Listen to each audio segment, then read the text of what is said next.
Hello guys, this is Lumen here, and today we are reading Sweet Apple Massacre. Please be warned, this fanfic has a lot of sexual content and gore, so if you are 12, under 13, under 14, please do not read. Under user warning. User's advice, sorry. Let's begin. I'm just gonna pause it. Big Macintosh. Big Macintosh had already looked at the many apple trees where the sweet apples were born. The apple season was almost on again, and it looked like they would have a good harvest this year. He nodded. Please, while his sister, the little Applejack, was walking beside him. I'm glad you did not get hurt like last year's Big Macintosh said. I'm glad you did not get hurt like last year's Big Macintosh said, she said. And there are even more apples in the trees than last year, he continued. Yup, Big Macintosh responded in its characteristic way. Surely there are a lot of apples. Applejack was silent for a moment, enjoying the light breeze against her blonde hair. Hey, did you happen to see Apple Bloom somewhere? I kept looking for her all day and could not find her. Big Macintosh shook his head. Sorry, but I do not know anything. Damn, this silly girl probably must have gone somewhere with her friends. I just hope she's not getting into some mess or she's going to have to pay with the hay, Applejack laughed.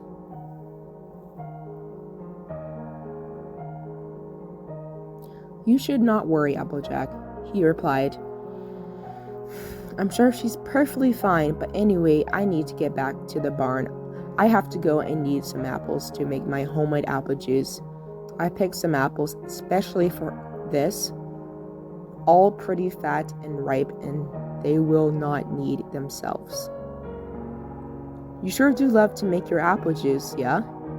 Just make sure Apple Bloom does not put his paws on apples again. We all know what happened last time.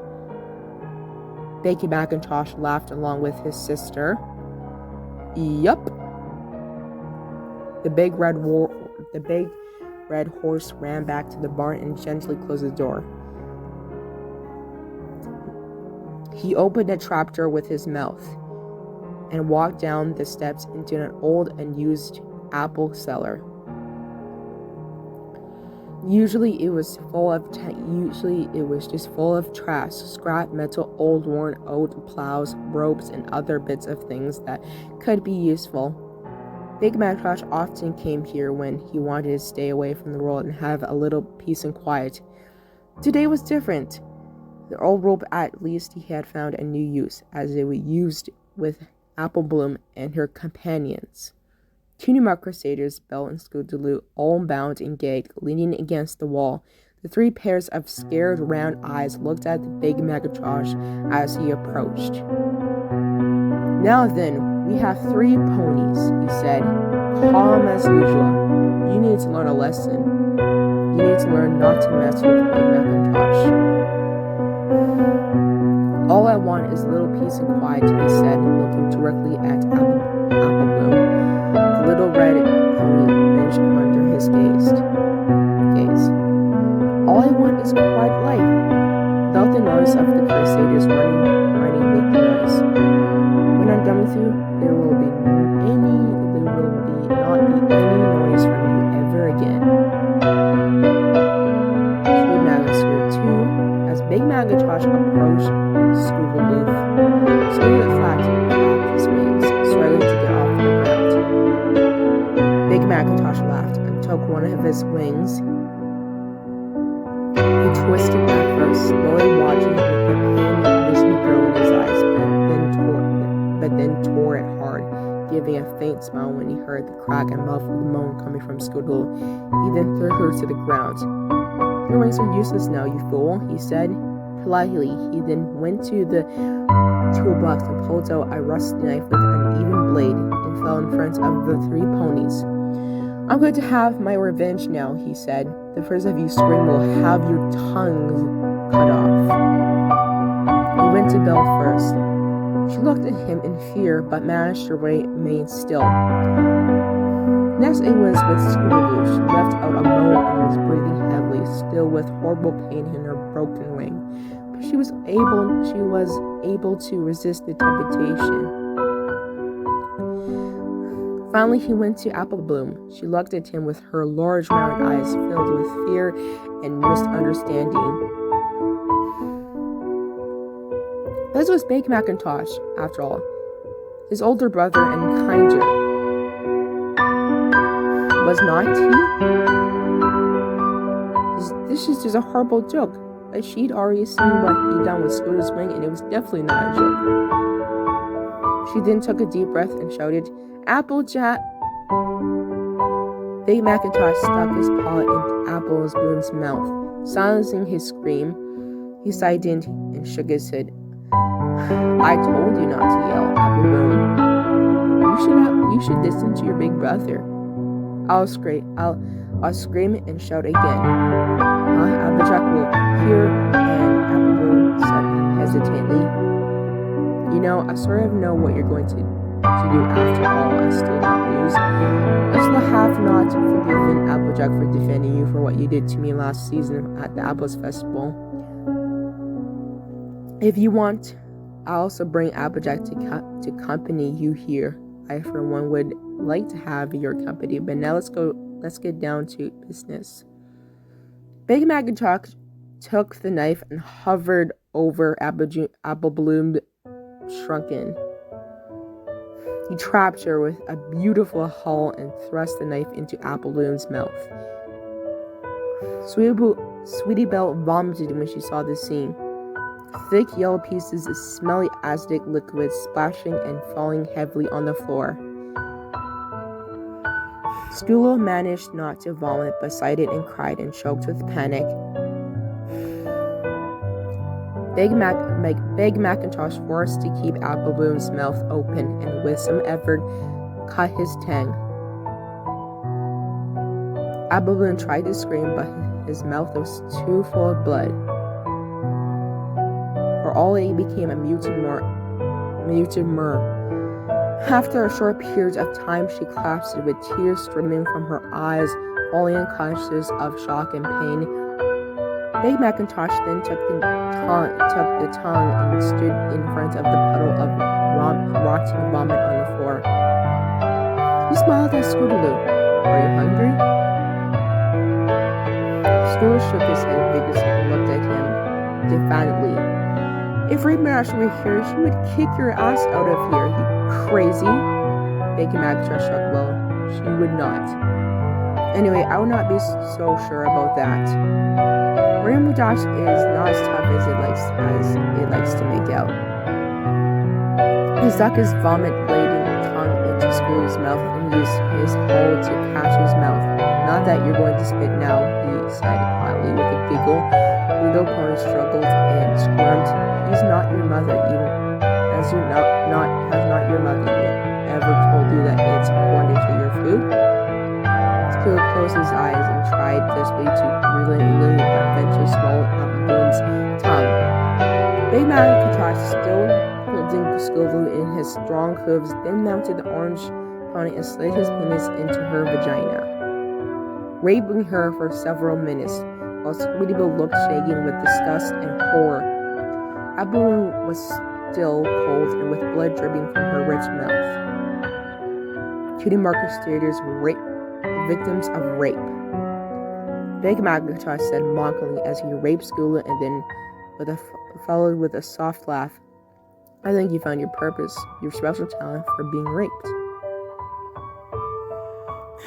Eventually, he withdrew from Scootaloo and grabbed his head firmly and punched several times with his hull, causing his nose to break and gash with blood. He took some of Sweetie Belle's blood and vomited with his tongue and held it in his mouth so that it mingled with saliva, and then brought his mouth close to Scootaloo's and spit the mixture into his mouth. He closed his hole over his mouth and held her nose until she choked, had no choice but to swallow. Scooting vomit, spat, and screamed. He turned to Sweetie Belle. He grabbed her easily, for she was too shocked and traumatized to respond, and with apparent amusement, he slammed his horn into Scooter's anus. The horn was very large and thick, so the skin around Scooter's anus ripped, showing with Sweetie Belle's face from a mixture of feces and blood. "You'll be doing this, Sweetie Belle," he said. The unicorn kept pushing its horn into Scooter's anus, slowly but surely. Her purple and pink mane was already stained reddish-brown, glowing with urine and blood. "If you stop, I'll get creative." "I may seem a bit dense, but I'm really creative," Big Macintosh said. "Yup." He went to Appleby and penetrated the unconscious body of his younger sister with his erect penis.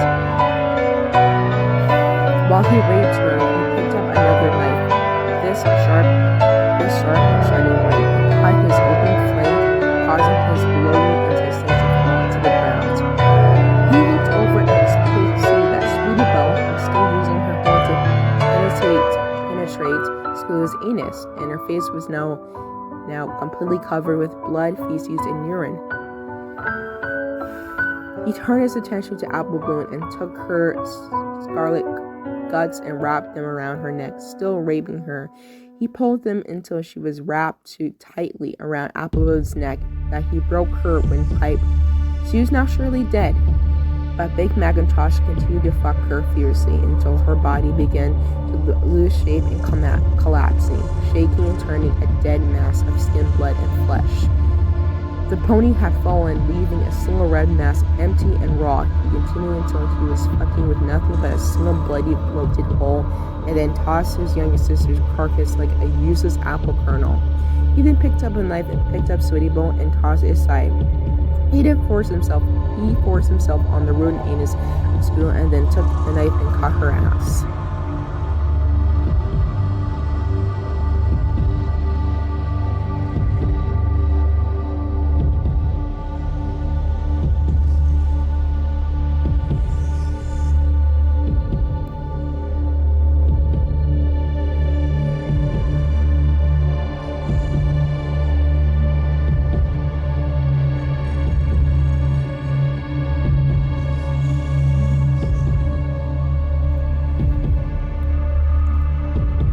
Sorry everyone, it's just the link ended, so. Sulu's ruined anus and then took the knife and cut from her ass in sweeping motion up to her belly, and all her innards fell out. He then grabbed her head, twisted and tore it clean off, using his immense strength, and fucked it in the mouth and then tossed it aside. He then had sex with her headless body, both in the vagina and ass, until he get bored. Sweetie Belle was the last remaining Mark Crusader.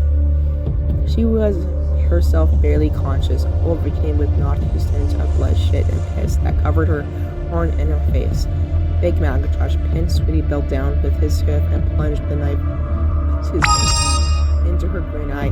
He twisted, causing vicious fluid to drip out onto the handle at that. Sweetie Belle let out a throat whine and eventually emptied her bowels, and the aroma of fresh urine and feces filled the episode. Once again, he withdrew the knife and did the same to the other eye, each time holding her tight and sticking his oath into her mouth to silence her nauseous screams. He licked the viscous fluid that had leaked onto the knife and then methodically began cutting and hacking at her front left hoof using the rusty knife.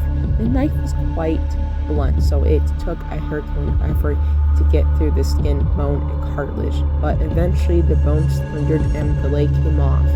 He did the same to her other legs until all four were amputated and nothing remained but bloody stumps with slimy white ligament and broken bone shards hanging out. At some point, Sweetie Belle had passed out, the overwhelming pain too much for her to bear. He then used the knife to gouge out her left eye and jam his penis into her socket, penetrating repeatedly deep into her brain, enjoying how tight her skull felt around his hard shaft and how warm and squishy the brain matter felt.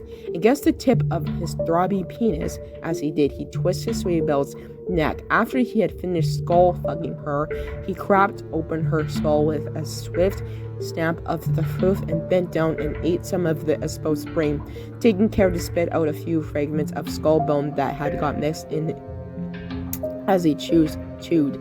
It was warm and slimy and tough and stuck to the back of his throat.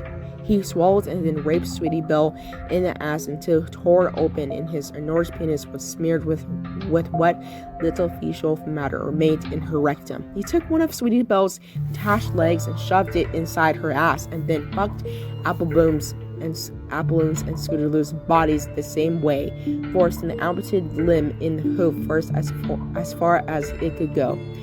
He thought how strange it was that the still lumps of torn flesh that he was fucking with Sweetie Belle's leg had been so vibrant and alive such a short time ago, but now all three were dead, and he finished by spurting his vomitous load into Apple Bloom's destroyed backside. He watched with satisfaction as the semen and blood and shit mixed with together, forming a petroleum mirrored pool. He bent down and greedily lapped up some of it with his tongue, pressing his tongue deep into her anal cavity so as not to miss any, letting some dripping down his chin.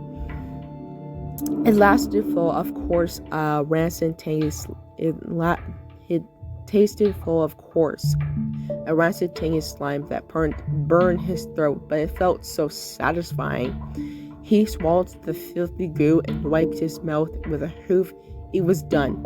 Big Macintosh would finally get his peace and quiet. Big Macintosh, yeah, down there? It was Applejack. He looked at the disfigured corpses of 3 little fillies, and all now barely recognizable as the sweet Apple Crusaders, Cutie Mark Crusaders, and realized he felt strangely unsatisfied. It had all been a bit too quick and easy. Now Applejack, that would be a challenge. She was Ponyville's best athlete after all. She even had the prize pony of Ponyville trophy to prove it, and of course he still hadn't forgotten her for that injury. He felt his penis stiffen once again in anticipation. "Hey Mac," I said, are you down there?" Applejack's lifting voice again, this time more insistent. Big Mouth Josh replied sternly, "I sure am, sis.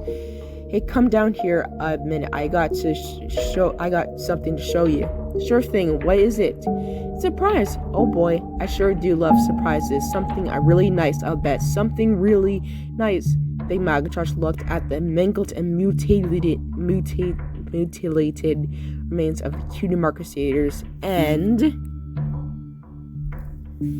his lips curled into a thin smile. Yup. The end. Bye.